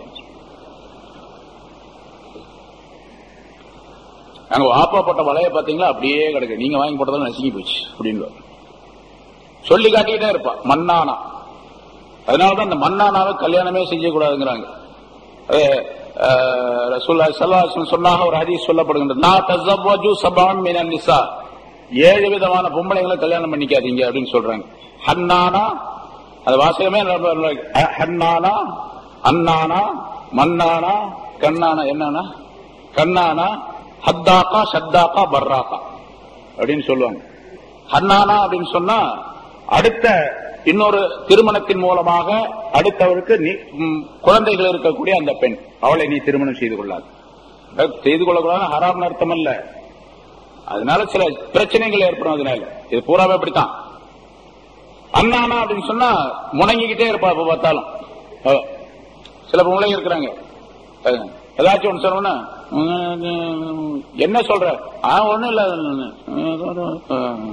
அப்படின்ட்டு முணங்கிக்கிட்டே இருப்பாங்க. எப்ப பார்த்தாலும் ஏதாச்சும் ஒன்று சொன்னா முனங்கள் ஏற்படும். அது உள்ள திட்டிகிட்டே இருப்பா, ஆனா வெளியே தெரியாது. அதுக்கு பேர் அண்ணானா.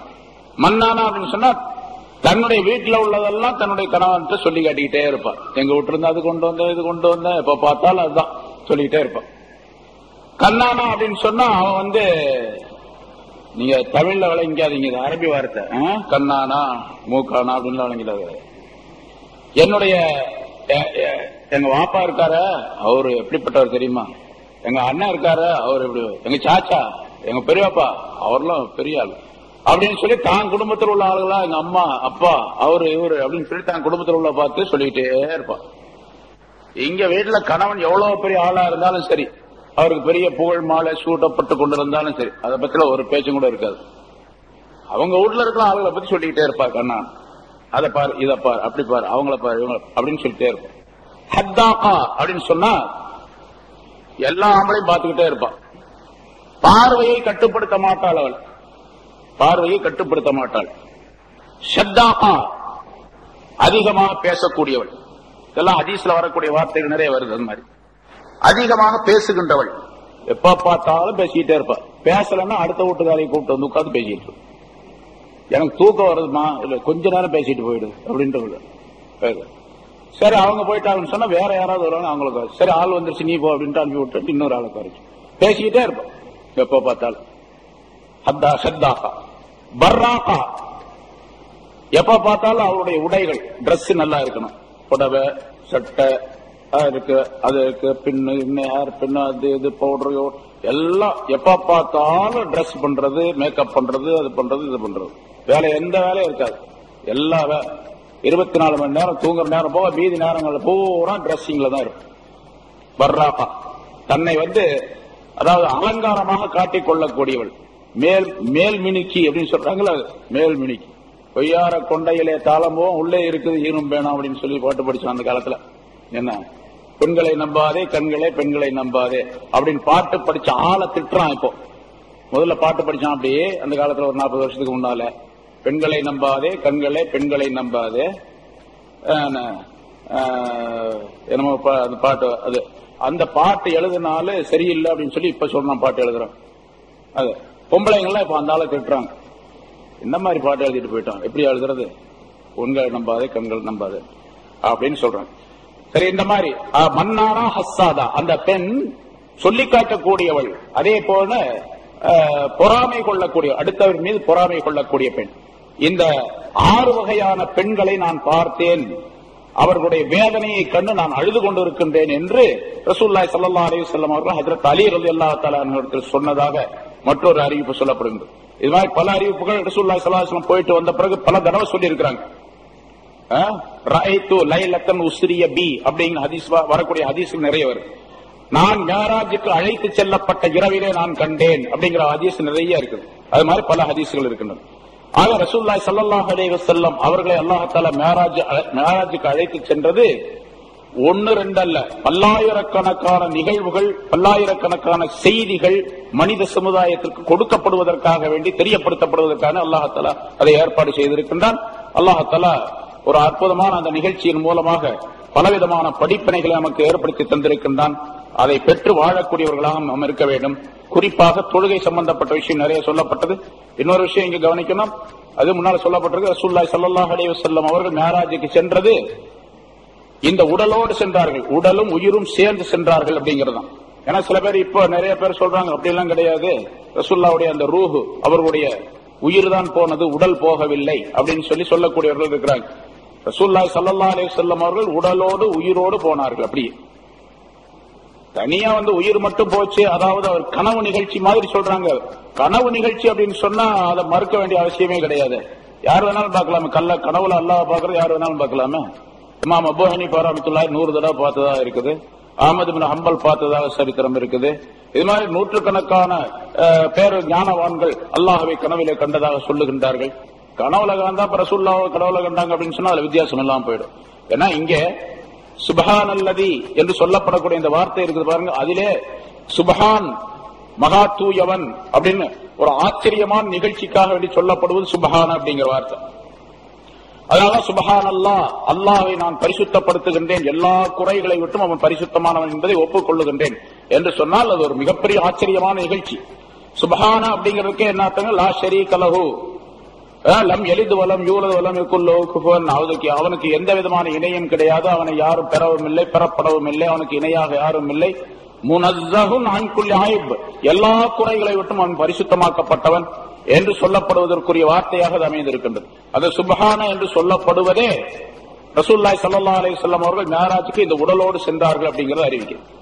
அதே மாதிரி இரவிலே ஒரு புராக்கு வாகனம் கொண்டு வரப்பட்டது, அதுல ஏறி சென்றார்கள் இரவிலே கொஞ்ச நேரத்தில் அப்படின்னு சொல்லும் போது, உயிர் மட்டும் போறது அப்படின்னு சொன்னா, உடல் போகல உயிர் மட்டும் தான் போச்சு, அல்ல உயிரை மட்டும் தான் சந்தித்தார்கள் அப்படின்னு சொன்னா புராக்கு என்ற வாகனம் கொண்டு வர வேண்டிய அவசியம் இல்லை. வாகனம் எதுக்கு வேணும்? உடல் இருந்தா தான் ஏறி போறதுக்கு தான் அந்த வாகனம் தேவை. அப்ப வாகனம் கொண்டு வரப்பட்டதே ரசூலுல்லாஹி ஸல்லல்லாஹு அலைஹி வஸல்லம் அவர்கள் உடலோடு போனார்கள் அப்படிங்கிற அர்த்தம். அதே போல அப்து சுப்ஹானல்லாஹி அஸ்ரா பி அப்திஹி, தன்னுடைய அடிமை என்று அல்லாஹ் தஆலா சொல்லுகின்றான். அடிமை என்ற அப்து என்ற வார்த்தை இந்த உடலுக்கு தான் சொல்லப்படுது, உயிருக்கு மட்டும் சொல்றதல்ல. அதனால அதுவும் உடலோடு சென்றார்கள் என்பதை அறிவிக்கின்றது. அதே மாதிரி மேராஜுக்கு போய்விட்டு வந்த அந்த காலையில வந்தாங்க, காலையில சுபல எந்திரிச்சாங்க. உம்மஹானி ரலியல்லாஹு தஆலா அவருடைய வீட்டில் தங்கியிருந்தாங்க ரசூலுல்லாஹி ஸல்லல்லாஹு அலைஹி வஸல்லம் அவர்கள். இந்த நிகழ்ச்சியை ரசூலுல்லாஹி ஸல்லல்லாஹு முதல்ல உம்மஹானிட்டு தான் சொன்னாங்க. இந்த மாதிரி இந்த இரவில் நான் அல்லாஹ் தஆலாவுடைய சன்னிதானத்திற்கு போயிட்டு வந்தேன், இங்க போனேன், பைத்துல் முகத்தஸ் போனேன், அங்கிருந்து மேராஜுக்கு போனேன் அப்படின்னு சொன்னாங்க. உம்மஹானி சொன்னாங்க, இந்தப்பா நீ இதை யார்ட்டையும் போய் சொல்லிடாத, முதல்லயே உன்னை பொய்யன்னு சொல்லிட்டு இருக்கிறாங்க, இதை சொன்னேன்னு சொன்னா உடனே பொய் சொல்லி நீ பொய்யன்னு சொல்லிடுவாங்க அப்படின்னு உம்மஹானி சொன்னதாக அறிவிக்கப்பட்டிருக்கு. இப்ப ரசூலுல்லாஹி ஸல்லல்லாஹு அலைஹி வஸல்லம் நான் கனவுல போனேன் அப்படின்னு சொன்னா அதை யாரும் மறுக்க மாட்டாங்க. உடலோடு போனதைத்தான் உம்மஹானி ரலியல்லாஹு தஆலா அவர்கள் இப்படி சொல்லுகின்றார்கள் என்பதும் நமக்கு அறிவிக்கின்றது. அதே போல காபிர்களிடத்தில் ரசூலுல்லாஹி ஸல்லல்லாஹு அலைஹி வஸல்லம் காபாவுக்கு போனாங்க, அங்க ஹரமுக்கு போனாங்க. காபாவுக்கு பக்கத்துல அபூ ஜஹல் போன்ற அந்த தலைவர் எல்லாம் உட்கார்ந்து இருந்தாங்க. இன்னைக்கு என்ன செய்தி புதுசா அப்படின்னு கேட்டாங்க. இன்னைக்கு இரவு நான் பைத்துல் முகத்தஸ் போயிட்டு வந்தேன் அப்படின்னு சொன்னாங்க. மேராஜுக்கு போனது சொல்லல, வானுலகத்துக்கு போனது சொல்லல. ஏன்னா அதை சொன்னா உடனே மறுத்துருவாங்க. அதனால நான் பைத்துல் முகத்தஸ்க்கு போயிட்டு வந்தேன். எல்லாம் கை தட்டி சிரிச்சாங்க. அப்ப ரசூலுல்லாஹி ஸல்லல்லாஹு அலைஹி வஸல்லம் அவர்கள் இவ்வளவு பெரிய பைத்தியக்காரரா இருக்காரு, ஒரு இரவுல நாங்க மாச கணக்குல போயிட்டு வரோம், ஒரு இரவுல எப்படி போக முடியும் கொஞ்ச நேரத்துல அப்படின்னு. அவர் இங்கதானே இருக்கிறாரு, அந்த வீட்டுக்குள்ளதான் போன ராத்திரி, காலையில எந்திரிச்சு வர்ற, நீ பைத்துல் முகத்தஸ்க்கு போனதாக சொல்றீ என்று சொல்லி பொய்யாக்கினார்கள். அப்ப ரசூலுல்லாஹி ஸல்லல்லாஹு அலைஹி வஸல்லம் உடலோடு போய் வந்ததின் காரணமாகத்தான் பொய்யாக்கினார்கள்.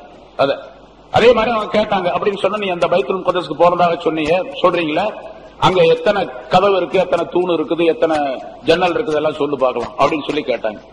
உடனே அல்லாஹ் தஆலா அந்த பைத்துல் முகத்தஸ் அந்த கட்டடத்தை அப்படி நம்ம டிவியில பாக்குற மாதிரி காட்டணும். அப்பவே டிவி பெட்டி இல்லாம, கருவி இல்லாம, கரண்ட் இல்லாம, எந்த விதமான உபகரணங்கள் இல்லாம அல்லாஹ் தஆலா அதை காட்டினா. ரசூலுல்லாஹி ஸல்லல்லாஹு அலைஹி வஸல்லம் பார்த்தாங்க, அப்படியே சொன்னாங்க, இத்தனை கதவு, இத்தனை ஜன்னல், என்னென்ன இடத்துல இருக்குது, இப்படி இருக்கு, இப்படி இருக்குன்னா எல்லாம் ஆச்சரியப்பட்டு போனாங்க. ஆனா ரசூலுல்லாஹி ஸல்லல்லாஹு அலைஹி வஸல்லம் கதவை பார்த்ததில்லை, இதை பார்த்ததில்லை. இது மாதிரி இதுக்கு முன்னால் அந்த இடத்துக்கு போனதும் இல்லை. எத்தனை கதவுன்னு தெரியாது, எத்தனை ஜன்னல்னு தெரியாது. ஆனா அவங்களுக்கு தெரியும், அது யார் சொல்ற கேட்கறாங்க அவங்களுக்கு தெரியும். பார்த்தாங்க, சொன்னாங்க அப்படின்னு சொல்லு. அப்புறம் சில நிகழ்ச்சிகளை எல்லாம் கேட்டாங்க. ரசூலுல்லாஹி ஸல்லல்லாஹு அலைஹி வஸல்லம் சொன்னாங்க, கடைசியில சொல்லிட்டாங்க, ஹாதா சிஹ்ரும் முபீன், இது பெரிய பயங்கரமான சூனியம் அப்படின்ட்டாங்க. ஒப்புக்கொள்ளல. இப்ப ரசூலுல்லாஹி ஸல்லல்லாஹு அலைஹி வஸல்லம் அவர்கள் போய் பார்த்திருப்பது அப்படிங்கிறது இந்த உடலோடு போனால் தான் பார்த்திருக்க முடியும் அப்படிங்கிறது அதன் மூலமாக தெரிவிக்கப்படுகின்றது. அதே போல இந்த நிகழ்ச்சியை கேட்ட உடனே ஈமான்ல ரொம்ப பலவீனமாக இருந்த சில பேர் முர்த்ததாயிட்டாங்க, மதம் மாறி போயிட்டாங்க, இஸ்லாத்துக்கு வந்தாங்க. அப்பதான் இது பெரிய பொய், இது கண்டிப்பா அப்படி இருக்க முடியாது. ஏன்னா மனிதனால் சாத்தியம் இல்லாத ஒரு வேலை அந்த காலத்துல சொல்றாரு, அதனால முர்த்ததாயி போயிட்டாங்க.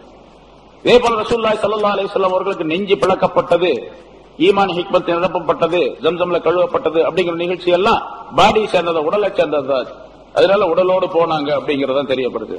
புராக் வாகனம் கொண்டு வரப்பட்டது, அதுவும் ஒரு பாடி தான். பாடி இருந்தா தான் உடலோடு போனார்கள் அப்படிங்கறத புராக்கு போனாங்க, புராக் கொண்டு வரப்பட்டது. அதே மாதிரி அல்லாஹ் தஆலா லி நுரியஹு மின் ஆயாத்தினா என்று குறிப்பிடுகின்றான். அவருக்கு நம்முடைய அத்தாட்சிகளை காட்டுவதற்காக வேண்டி அப்படின்னு அல்லாஹ் தஆலா சொல்றான், காட்டுவதற்காக வேண்டி. அப்ப காட்டுவது நுரிய என்ற அந்த வார்த்தை இருக்கிறது, காண்பிப்பது அப்படிங்கிற வார்த்தை இருக்கிறது, அது உடல் சம்பந்தப்பட்ட பார்வையை தவிர அது ரூஹு சம்பந்தப்பட்ட பார்வைக்கு சொல்லப்படுவது கிடையாது.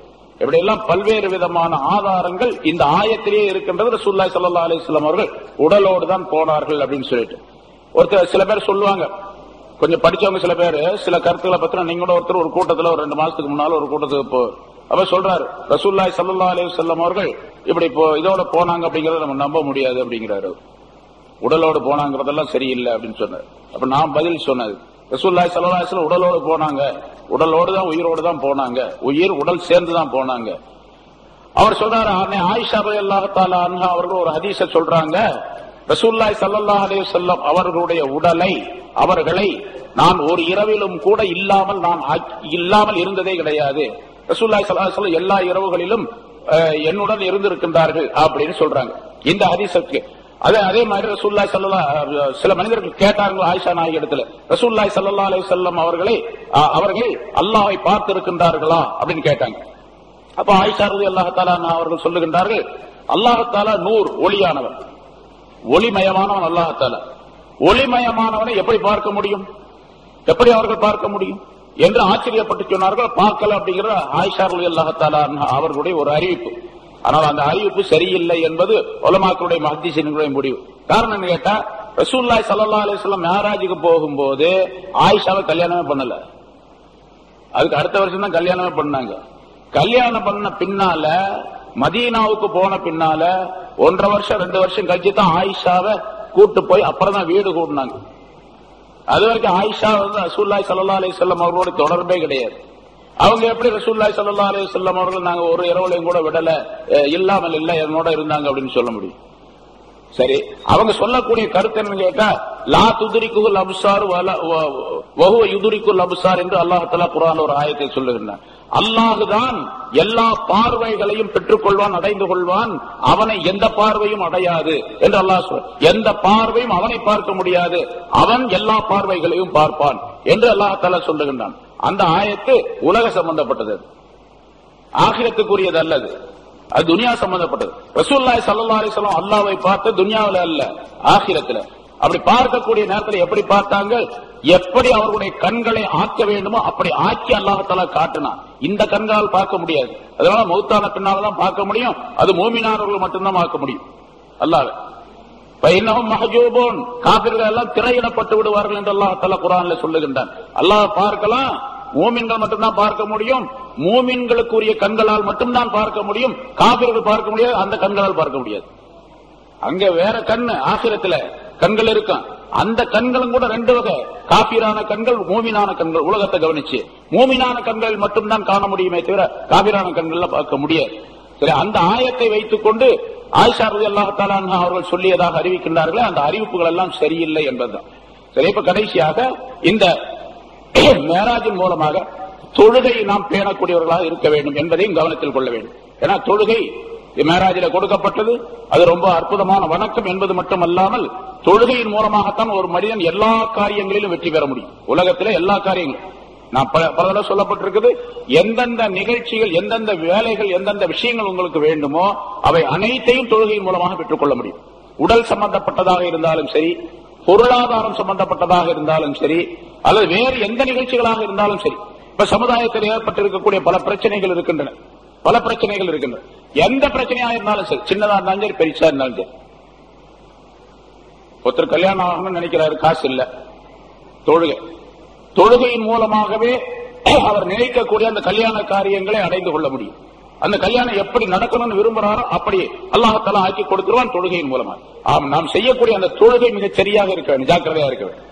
தொழுகையில் அப்படி எப்படி என்றெல்லாம் இருக்கக்கூடாது. இப்ப தொழுகையை போட்டு கெடுத்து நாசமாக்கி ஒரு விதமா தொழுகையெல்லாம் பூராமே வேடிக்கையாக ஆக்கி அடுத்தவருக்கும் மற்ற தனக்கும் இடையூறு தரக்கூடிய தொழுகையாக ஆக்கி வைத்திருக்கிறார்கள். சில வாலிபர்களை பார்க்கின்றோம், குழப்பவாதிகள் செய்யக்கூடிய அந்த விஷயம். தொழுகிறான் பாருங்க, தொழுகிற மாதிரியா தெரியுது, தொழுகிறதே தெரியவில்லை. தொழுகிற மாதிரியே தெரியல, தொழுகையும் அல்ல. சொல்ல போன ஷரியத்துடைய அமைப்புல நோக்கத்தை இதுல பாத்தீங்கன்னு சொன்னா அது தொழுகையே அல்ல. கையை இங்க கட்டிக்கிறோம், இப்படி கட்டுறோம், இந்த பக்கம் ஒரு இடி, இந்த பக்கம் ஒரு இடி, லெப்ட்ல ரைட்ல இருக்கிறவங்க 2 பேத்துக்கு 2 இடி, காலை அகட்டிக்கிறான். நான் சொல்றது எல்லா இடத்துலயும் ஆட்டுதல், நீட்டுதல், அகட்டுதல் 3 காரியங்களை கொண்டு தொழுகிறாங்க. ஆட்டுறது விரல்ல, நீட்டுறது ஆமீன்.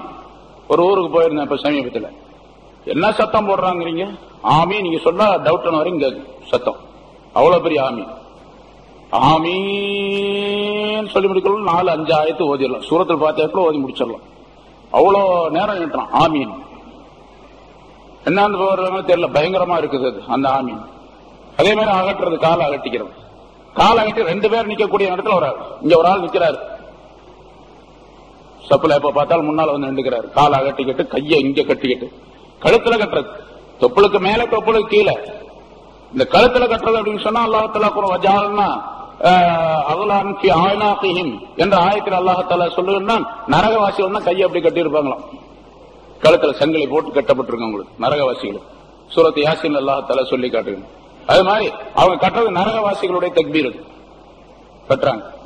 இன்னைக்கு எவ்வளவு பாருங்க. இப்போ ஒரு சமீபத்தில் ஒரு இது வந்துச்சு, அரைக்கால் சட்டை போட்டுக்கிட்டு தொழுகலாம், அதான் ஆஃப் டிராயர் போட்டுக்கொண்டு தொழலாம், அது ஹதீஸ்ல இருக்குது அப்படின்னு சொல்லிட்டு ஒரு ஹதீஸை சொல்லி அந்த ஹதீஸுக்கு தப்பா அர்த்தம் சொல்லி அரைக்கால் டவுசர் போட்டு தொழுகலாம்.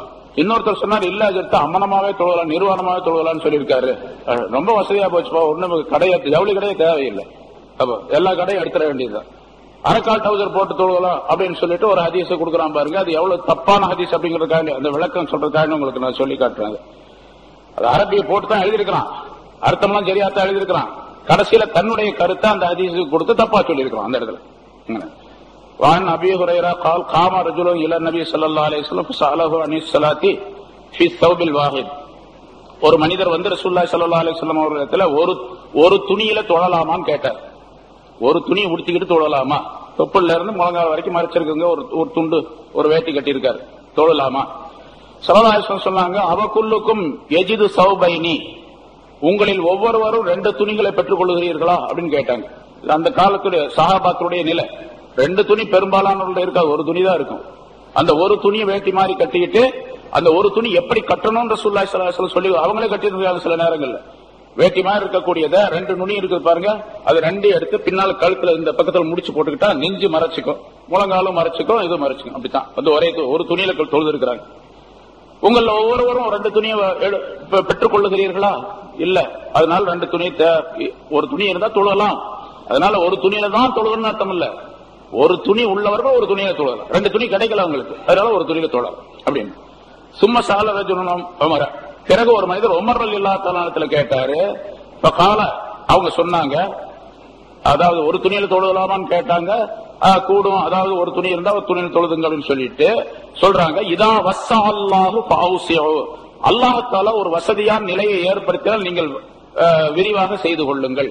2 துணி அல்லாஹ் தஆலா கொடுத்தா 2 துணி போட்டுங்க, அதுக்கு மேல கொடுத்தா 3 துணி போடுங்க, அதுக்கு மேல கொடுத்தா 4 துணியை போடுங்க. போட்டலாம்ல. ஒரு வேட்டி கட்டி கையில கட்டி இருக்காரு, பனியன் போட்டிருக்காரு, சட்டை போட்டிருக்காரு, தொப்பி போட்டிருக்காரு, பனிக்கன் மேல ஒரு கோட்டு போட்டிருக்காரு, சூட் போட்டிருக்காரு, அதுக்கு மேல ஒண்ணு போட்டுக்கிறாரு. குளிர் ஜாஸ்தியா, குளிர்னா ஊர்ல போனா இப்ப ஊட்டி கொடைக்கானல் அந்த மாதிரி ஊட்டி எல்லாம் போனீங்கன்னு சொன்னா உள்ள பனியன் போட்டிருப்பாரு, அதுக்கு மேல ஒரு சொட்டர் போட்டிருப்பாரு, அதுக்கு மேல ஒரு சட்டை போட்டிருப்பாரு, அதுக்கு மேல ஒரு கோட்டு போட்டிருப்பாரு, அதுக்கு மேல ஒரு பெரிய கோட்டு போட்டிருப்பாரு. போட்டு எடுத்து தொழு வைக்கிறாரு. பாக்கலாம் நீங்க எப்படி அவசியம். உங்களுக்கு அல்லாஹ் தஆலா வசதியை கொடுத்தா வசதியா ஏற்படுத்திக் கொள்ளுங்கள். ஜமா ரஜுலுன் அலைஹி சியாபஹு ஸல்லா ரஜுலுன் ஃபீ இஸாரின் வரிதாஇன், ஒரு மனிதர் தன்னுடைய துணிகளை சேகரித்துக் கொண்டு அந்த மனிதர் ஒரு வேஷ்டி ஒரு மேல் போர்வை, ஒரு வேஷ்டி ஒரு போர்வையில் தொழுதார். கமீசின், ஒரு வேஷ்டி ஒரு கமீசிலே தொழலாம் அப்படிங்கிற கருத்தை சொல்றாங்க. ரெண்டு துணியா சொல்றாங்க. அப்புறம் ஒரு வேஷ்டி ஒரு கபா, கபான்னு சொன்னா இந்த அரபி சட்டை போடுறமா நீளமா, அது கபா ஒரு பெரிய சட்டை அங்கி, அதுல தொழலாம். சராவீல வரிதாயின், ஒரு கால் சட்டை ஒரு மேல் போர்வை ஆகியவற்றை ரெண்டில தொழலாம். சராவீல கமீசின், ஒரு கால் சட்டை ஒரு கமீஸ் போட்டு தொழலாம். சராவீல கபா, ஒரு கால் சட்டை ஒரு கபா பெரிய அங்கி, அதன் மூலமா தொழலாம். துப்பான் கபா, ஒரு அரைக்கால் சட்டை ஒரு நீள அங்கி ஆகியவற்றை ரெண்டு துணியில தொழலாம். துப்பான் கமீஸ், ஒரு அரைக்கால் சட்டை ஒரு கமீஸ் ஆகியவற்றில தொழலாம் என்று இந்த ரெண்டா சொல்றாங்க. இந்த ரெண்டு உடையா சொல்லிட்டு இது என்னன்னு கேட்டா கடைசியில வரக்கூடிய அரைக்கால் சட்டையில ரெண்டு வருது. அரைக்கால் சட்டையும் ஒரு நீள பெரிய அங்கியும் போட்டு தொழலாம் அப்படின்னு சொல்லும் போது, பெரிய நீளமான அங்கி போட்டுக்கிட்டாவே அவரத்தெல்லாம் மறைச்சிடும். கழுத்துல இருந்து வரை கடைசி கீழே வரைக்கும் இருக்குது. போட்டு அரபி தோப்பு போட்டு வர்றோம்ல அந்த இது. சரி, உள்ள போடுறதுக்கு என்ன பண்றாரு, அரைக்கால் சட்டை போட்டிருக்காரு அவரு, ஒரு டிராயர் அண்டர்வேர் போட்டிருக்காருன்னு வச்சுங்க. கூடுமா கூடாதா? கூடும். முதல்ல. ரெண்டாவது துப்பான் கமீஸ், அரைக்கால் சட்டையும் ஒரு கமீஸ். இங்க கமீஸ் சொன்னா ஹதீசுகள்ல வரக்கூடிய கமீஸ், இந்த கமீஸ் இப்ப நீங்க எல்லாம் போட்டிருக்கீங்க பாருங்க, இது நசாராக்கள் கண்டுபிடிச்சது. இது அதை நம்ம போட்டுக்கிட்டு இருக்கிறோம். இப்போ கமீஸ் சொன்னாவே இப்ப அந்த காலத்துல நீங்க பாக்கலாம், அந்த கமீஸ் உள்ளவங்க இது மாதிரி ஓபன்லாம் இருக்காது, ஃபுல்லா இருக்கு. இப்போ சில பேர் போட்டிருக்காங்க, இந்த ஆம்பூர்வாணி அந்த பக்கம் பழைய ஆளுகள் எல்லாம் போட்டிருப்பாங்க. அந்த கமீஸ் கீழே வரைக்கும் இருக்கு, முழங்கால் மறைச்சிக்கிட்டு இருக்காது. அதுக்கு பேர் கமீஸ். கமீஸ் சொன்னா இந்த கப்பு வச்சு பட்டன் வச்சு இப்படி மூடுற மாதிரி. ஜுப்பான்னு சொன்னா, கபான்னு சொன்னா இந்த மாதிரி ஓபனா இருக்கு, இந்த மாதிரி ஜுப்பா மாதிரி போடுறது.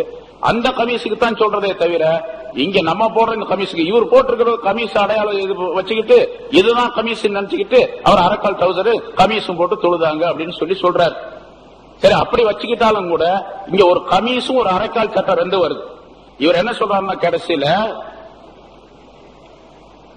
அரைக்கால் டவுசர் அணியும் போது பாதி அளவுக்கு தொடை தெரியும் என்பதில் சந்தேகம் இல்லை. எனவே ஒருவர் அரைக்கால் டவுசர் அணிந்து தொழுதால் அதை குற்றம் என்று கூற மார்க்கத்தில் எந்த ஆதாரமும் இல்லை. இவர் அரைக்கால் சட்டை போடலாங்கிறதுக்கு ஆதாரம் இல்லையே முதல்ல இந்த ஹதீஸ்ல. அதான் எழுதியிருக்கான், ஒரு மேலாடை அணிந்தும் ஒரு அரைக்கால் டவுசர் அணிந்தும் ஒரு சட்டை அணிந்தும் தொடலாம் அப்படின்னு இருக்கு. ஒரு அரைக்கால் டவுசர் ஒரு மேலாடை அணிந்தும் ஒரு அரைக்கால் டவுசர் ஒரு சட்டை அணிந்தும் தொழலானார்கள் அப்படின்னு எழுதியிருக்காரு. அரைக்கால் டவுசர் மட்டும் போட்டுக்கிட்டு தொழலாம் எங்க இருக்குது? ஆனா ஹெட்டிங் என்னன்னு கேட்டீங்கன்னு சொன்னா, அரைக்கால் டவுசர் அணிந்து தொழலாம். கடைசியில் ஆதாரம் எழுதிருக்கு, இதுக்கு மாத்தமா தொழுது ஆதாரம் இல்லைன்னு வேற எழுதியிருக்கோம். எவ்வளவு பெரிய குளறுபடி பாருங்க. இது மாதிரி எல்லா விஷயங்களும். ஆனா மக்களுக்கு தெரியறது இல்ல. ஜனங்களுக்கு என்ன தெரியும்? தெரியாது. அவர் என்ன சொல்றாரு அப்படிங்கிறது தெரியாது. அரபி வாசிக்கா, அரபியில் எழுதி பதில் எழுதி, இது தமிழ மொழிபெயர்த்து எழுதியிருக்காரு, தப்பா ரைட்டா அப்படிங்கறதே தெரியாது. இப்ப இவ்வளவு பெரிய தப்பு எழுதிட்டு அரைக்கால் டவுசர் போட்டுக்கிட்டு தொழலாம் அப்படின்னு சொல்றாரு. அதான் நான் சொன்னேன், இப்ப தொப்பி போட வேணாம்னு சொல்றாருல, தொப்பி தேவையில்லைன்னு சொன்னாரு. தொப்பி போடாம நிறைய பேர் தொழுகிறாங்க, தொப்பி போடாம தொழுகிறாங்க. அவர் வேணான்னு சொன்னதுனால சரி தொப்பி போடாம தொழுகிறாங்க. இப்ப அவர் அரைக்கால் டவுசர் போடலாம்னு சொல்லியிருக்காருல்ல, எல்லாத்தையும் காட்டிடணும், பனியனும் போடக்கூடாது. அரைக்கால் டவுசர் மட்டும் போட்டுக்கிட்டு புருஷமாக பள்ளியாசலுக்கு யாராவது வாங்க பார்க்கலாம். அந்த ஆளுங்க யாராவது இருந்தா அவங்களை கூப்பிடுங்க, சொல்லுங்க, அவங்கள்ட்ட போய் சொல்லுங்க, அரைக்கால் டவுசர் மட்டும் போட்டுக்கிட்டு பள்ளியாசலுக்கு வர சொல்லுங்க. நம்ம பள்ளியாசலுக்கு எந்த பள்ளியாசலுக்கு வேணா போகட்டும். இந்த முதுகுல டின்னு கட்டுறதுன்னு சொல்றாங்க பாருங்க, கட்டிட்டு தான் வரணும், சும்மா வர முடியாது அரைக்கால் டவுசர் போட்டுக்கிட்டு. எவ்வளவு பெரிய அநியாயம் பண்றானுங்க பாருங்க. இன்னொருத்தர் சொன்னாரு, நிர்வாணமாவே தொழலாம்னு சொல்லியிருக்காருங்க, இது பெரிய அதிசயம் அல்ல அப்படிங்கிறாரு. சரி, எப்படியாவது தொலை வரட்டும் பார்ப்போம் அப்போ அப்படின்னு சொல்லிருக்கு. அதனால தொழுகையா இருக்கணும், தொழுகையாக இருக்கணும், தொழுகை உயிரோட்டம் உள்ளதாக இருக்கணும். தொழுகை எப்படி ரசூலுல்லாஹி ஸல்லல்லாஹு அலைஹி வஸல்லம் அவர்கள் கடைபிடித்தார்கள் அப்படி இருக்கு. என்ன சொல்றாங்க கேட்டா, தொழுகையில குஷு குலு அந்த பக்தி அப்படி இப்படிங்கறதெல்லாம் தேவையில்லை. இதெல்லாம் ஆலிம் சாக்கள் சும்மா டூ போட்டுக்கிட்டு கிடக்குறாங்க. அது எல்லா கவனமும் தொழுகையிலேயே இருக்கணும், வேற எந்த பக்கம் கவனம் எல்லாம் போகக்கூடாது அப்படின்லாம் சொல்றது ஆளுகளை ஏமாத்துறது. எவன் தொழுகிறான் அப்படி அப்படின்னு கேட்கிறாரு. எவன் தொழுகிறான் அப்படி கவனம் இல்லாம? தொழுகையில் நின்று கவனம் வரத்தான் செய்யும். அதனால எதையாச்சும் நினைச்சுக்கிட்டு நீ தொழுது முடிச்சுட்டு போ அப்படின்னு தான் சொல்லும்.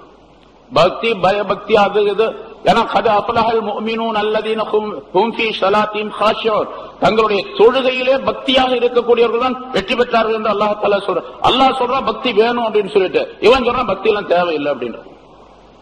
இன்னைக்கு தொழுகையை கெடுத்து குட்டிச்சவராக்கி அவன் இஷ்டத்துக்கு எப்படி வேணாலும் தொழுகிறான். அது பாத்துங்க, பயங்கரமா இருக்கான். தொழுகை பார்த்தா தொழுகையாகவே கிடையாது.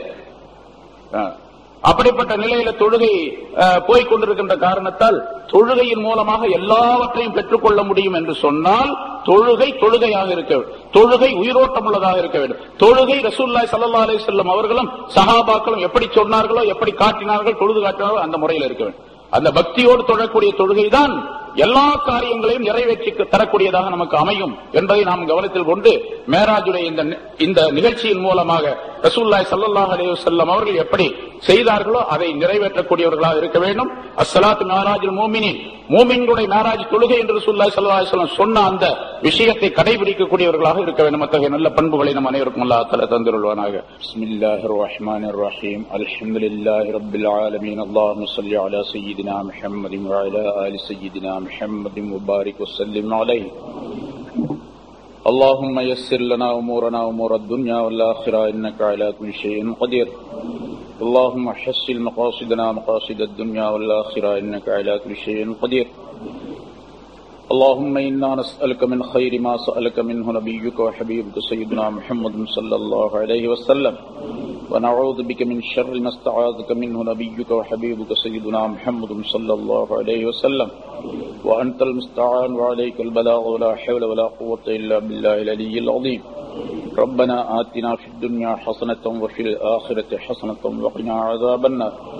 ربنا تقبل منا إنك أنت السميع العليم وتب علينا إنك أنت التواب الرحيم. اللهم بارك لنا في رجب وشعبان وبلغنا رمضان. وصل وسلم على رسولك سيدنا محمد وعلى آله وأصحابه أجمعين. آمين. سبحان ربك رب العزة عما يصفون والسلام على المرسلين والحمد لله رب العالمين. صلى الله عليه وسلم. صلى الله عليه